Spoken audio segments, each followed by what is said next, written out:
नीतीश कुमार पर तेजस्वी यादव का हमला, कहा चाचा तो हाईजैक कर लिए गए हैं, किताब लिखूंगा तो जिक्र करूंगा। कुछ 4-5 लोग हैं वहाँ जो उन लोगों ने हाईजैक हमारे चाचा को कर रखा है। जब वक्त आएगा, जब हम किताब लिखेंगे तो ये सारी बातें लिखेंगे हम उसमें। तेजस्वी यादव ने बीजेपी पर किया हमला, कहा बीजेपी नारा लगाती है इस बार 400 पार। ये फिल्म उनकी पहले दिन ही फ्लॉप हो गई। और जो भाजपा के लोग नारे लगाते थे कि इस बार 400 पार हो जाएगा, जो उनका 400 का जो फिल्म है पहले दिन ही पहले फेज में सुपर फ्लॉप हो गया। तेजस्वी यादव ने बीजेपी पर लगाया संविधान को खत्म करने का आरोप, कहा जो संविधान को खत्म करने की बात करते हैं बिहार की जनता उनको सबक सिखाएगी। और सत्ता में जो लोग काबिज हैं, जो तानाशाही चल रही है, जिनके नेता बार बार संविधान को खत्म करने की बात करते हैं, उनको सबक सिखाएगी बिहार की जनता। तेजस्वी यादव ने बीजेपी पर साधा निशाना, कहा CBI, ED, IT, electoral bond, हिंदू मुस्लिम मंदिर मस्जिद ना हो तो बीजेपी 100 सीट भी पार नहीं कर सकती। कि CBI, ED, income tax, electoral bonds, अगर ये सब ना हो, लेवल प्लेइंग हो, तो भाजपा 100 सीट भी पार नहीं कर सकती है। बिहार के पटना में पूर्व एलजेपी सांसद महबूब अली कैसर आरजेडी में हुए शामिल, तो आरजेडी नेता तेजस्वी यादव की मौजूदगी में सदस्यता ली।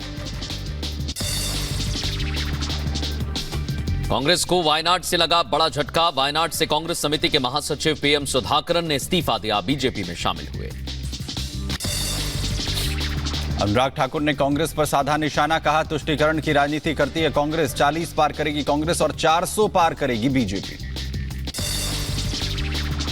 और राहुल जी को मैं इतना कहना चाहता हूं, ना 2014 में ना 2019 में आपको जनता ने जिताया। इस बार भी कांग्रेस की लड़ाई केवल 40 पार करने की है और भाजपा को जनता पूर्ण बहुमत और 400 पार करने का आशीर्वाद देगी। अनुराग ठाकुर का राहुल गांधी पर हमला, कहा नॉर्थ ने राहुल को नकारा तो दक्षिण में गए और आतंकियों का समर्थन लिया।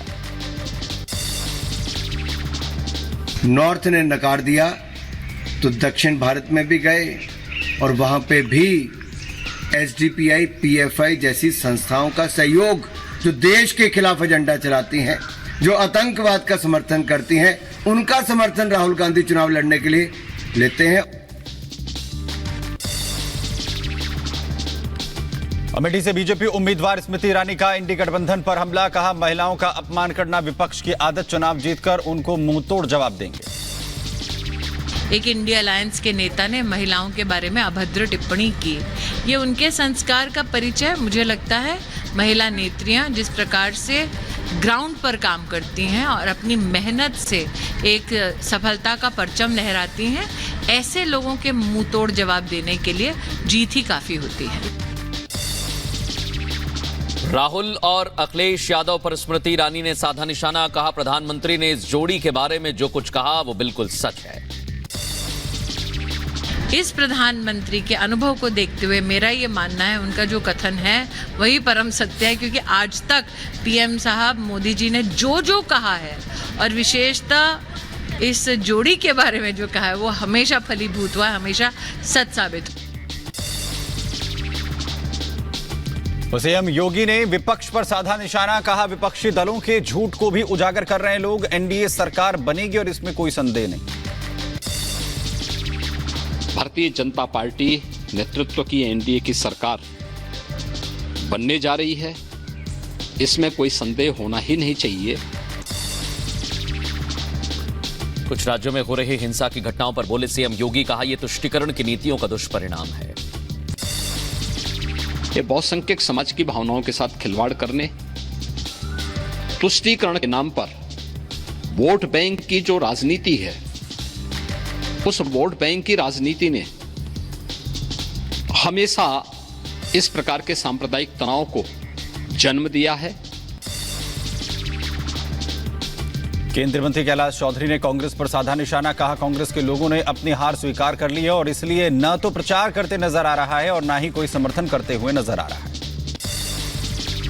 हाँ, ये जरूर है कि कांग्रेस के लोग अपनी हार मान चुके हैं और इसलिए न तो वो कहीं प्रचार में दिख रहे हैं और ना ही कोई वो अपनी एक्टिविटी दिखा रहे हैं। राजस्थान के बीजेपी अध्यक्ष सीपी जोशी ने किया जीत का दावा। कहा, वरिष्ठ नेताओं के मार्गदर्शन के कारण डबल इंजन की सरकार बनी। एक बार जनता पीएम के साथ देगी। जिस प्रकार से विधानसभा के चुनाव में नरेंद्र मोदी जी की गारंटी पर विश्वास किया, वैसे ही इस लोकसभा चुनाव में भी, आम चुनाव में भी राजस्थान की जनता फिर से नरेंद्र मोदी जी के साथ। डिप्टी सीएम केशव प्रसाद मौर्य का एनडी गठबंधन पर हमला। कहा, गठबंधन चाहे कोई भी रैली कर ले, वो बीजेपी के सामने टिक नहीं सकते। देश में एक बार फिर से मोदी सरकार। अब उलगुलान रैली करें और चाहे वह कोई और रैली करे, लेकिन माननीय नरेंद्र मोदी जी के नेतृत्व में भारतीय जनता पार्टी की सरकार ने इतना अच्छा काम किया है कि विपक्ष को स्पेस ही नहीं मिल पा रहा है। मध्य प्रदेश के सतना में पूर्व सीएम शिवराज सिंह चौहान ने राहुल गांधी पर हमला किया। कहा, राहुल गांधी के जीतने का तो ठिकाना ही नहीं। राहुल अमेठी छोड़कर वायनाड चले गए। कांग्रेस पतन की ओर जा रही है।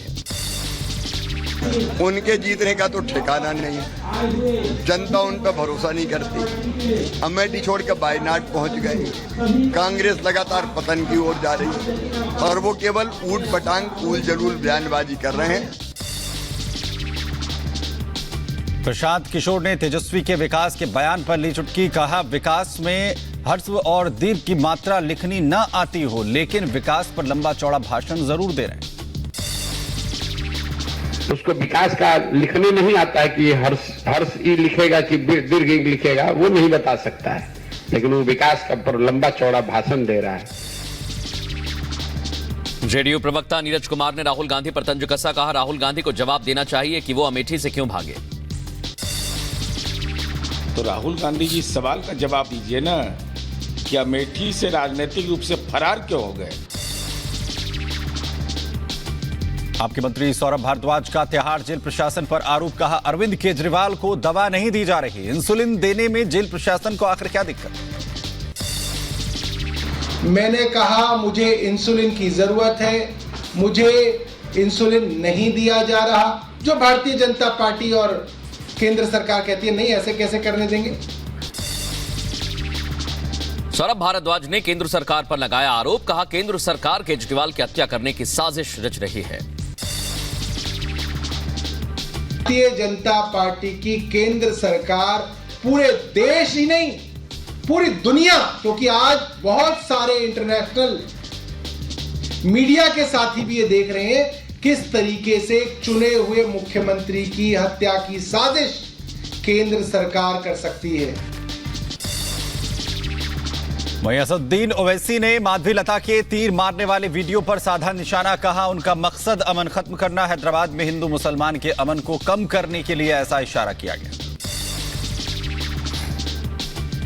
का इमेजिनरी तरीका जो बताया गया, वीडियो आया, वो हैदराबाद के अमन को खत्म करने के उनके अज़ाइम दिखा रहे थे। वो हैदराबाद में हिंदू और मुसलमानों के अमन को कमजोर करने के लिए किया गया। हैदराबाद से बीजेपी उम्मीदवार माधवी लता ने ओवैसी पर किया पलटवार। वोटर्स को धर्म के नाम पर डरा रहे हैं ओवैसी। प्रचार में बीफ को सपोर्ट करके एक वर्ग को दे रहे हैं संदेश। जब फतवा निकला है कि आप बीफ नहीं खाना चाहिए, तो इन फतवे के अगेंस्ट कैसे जाल रहे हैं हम लोग? तो इसका मतलब है इनको अपने खुद का मजहब का भी लिहाज नहीं है। उत्तर प्रदेश के मुरादाबाद से बीजेपी उम्मीदवार सर्वेश सिंह का निधन। उम्मीदवार का पार्थिव देह उनके आवास पर लाया गया। भारत मंडपम में महावीर जयंती कार्यक्रम का आयोजन। प्रधानमंत्री नरेंद्र मोदी कार्यक्रम में शामिल हुए। स्मारक, डाक टिकट और सिक्का जारी किया। महावीर जयंती कार्यक्रम में बोले प्रधानमंत्री। कहा, भारत में नीति और नीयत की बात। भारत सर्वस्व की भावना रखता है। प्रधानमंत्री नरेंद्र मोदी ने कार्यक्रम में कहा, दुनिया में भारत का डंका बज रहा है। भारत विश्व बंधु के रूप में जगह बना रहा है। आज विरोधों में भी बटे विश्व के लिए भारत विश्व बंधु के रूप में अपनी जगह बना रहा है। प्रधानमंत्री मोदी ने कहा कि हमने अपनी धरोहरों को संवारना शुरू किया। भारत में विकास के साथ विरासत का संरक्षण।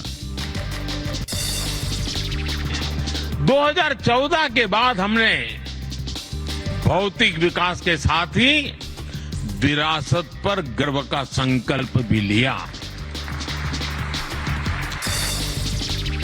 गुरुग्राम में दो गुटों के बीच झड़प, एक दूसरे पर लाठी डंडे और फायरिंग के साथ कार से कुचलने की कोशिश, वीडियो आया सामने।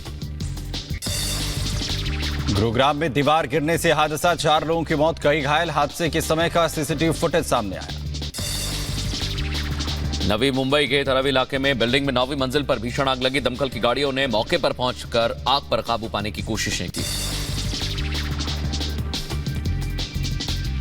वहीं पुलिस ने दिल्ली में 3 आरोपियों को गिरफ्तार किया है। पुलिस की तरफ से लगातार कार्रवाई जारी है। पुलिस ने नकली एयरबैग बनाने वालों पर ही कार्रवाई की है। बिहार के कटिहार में रेलवे पुलिस को मिली बड़ी कामयाबी। असम एक्सप्रेस ट्रेन से 52,48,000 के साथ एक व्यक्ति को गिरफ्तार किया। राजस्थान के झालावाड़ में भीषण सड़क हादसा हुआ, जहां बेकाबू ट्रॉली की चपेट में आई वैन, तो हादसे में 9 लोगों की मौत हुई है। उत्तर प्रदेश के रायबरेली में चोरों के हौसले बुलंद, घर और मेडिकल स्टोर से लाखों का सामान और नकदी चोरी। पुलिस चोरों की तलाश में जुटी। अंबेडकर नगर में कार और ऑटो रिक्शा में हुई टक्कर, हादसे में 1 की मौत हुई है, 4 लोग घायल। अंबेडकर नगर में गेहूं के खेत में मिला अज्ञात युवक का शव मिलने के बाद मचा हड़कंप। पुलिस मामले की जांच कर रही है। बिहार के मुजफ्फरपुर में ट्रक चालक से पैसा वसूली करते वीडियो वायरल। पुलिस ने होमगार्ड जवान को किया गिरफ्तार।